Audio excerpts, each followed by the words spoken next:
Just another one of my little how-tos. This one's how to check your oil level in any engine really. If it's got a dipstick, which is the yellow thing just there, if it's got one of them or any variation of that, we're going to check it.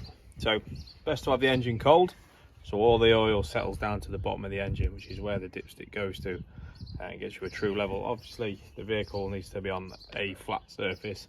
If it's leaning either way, it could give you a bit of a false reading as well. So here we go, we're going to check the wife's car. It's a relatively clean one. So all we're going to do, like I say, engine cold, pop the dipstick out, and before we look at it, because it's not a true reading, we'll just wipe it off. And if you look on the dipstick, there's the bottom end that's got no dots on it, and then there's a top bit that's got no dots on it. We're looking for an oil reading in this section here with the dots. Hopefully the camera's picked that up all right. So we're going to dip the oil again now it's completely clean. So all we do, dip it in there and pop it straight back out.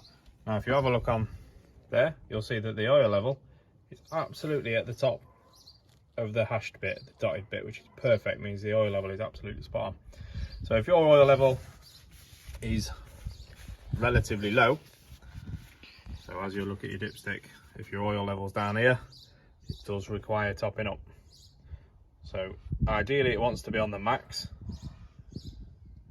but if it's all the way down here, obviously there's a need to top it up. So most manufacturers will tell you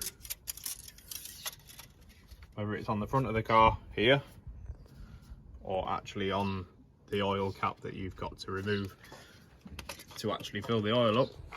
Most manufacturers, so particularly Skoda's doing this one, they recommend the Castrol oil. And now if you're not 1000% sure, in the owner's manual, in the car, in the glove box if you've got one, it will tell you what grade of oil to use and what the little Volkswagen code is. But other than that, that is how you check your engine oil with a dipstick. So again, just a quick run through. Always make sure your engine's cold so the oil has chance to go down to the bottom, and that gives you a true reading. Again, never check your oil level while the car's on a hill or on a slight slope, because again it could give you a naff reading. So yeah, that's how to check your oil.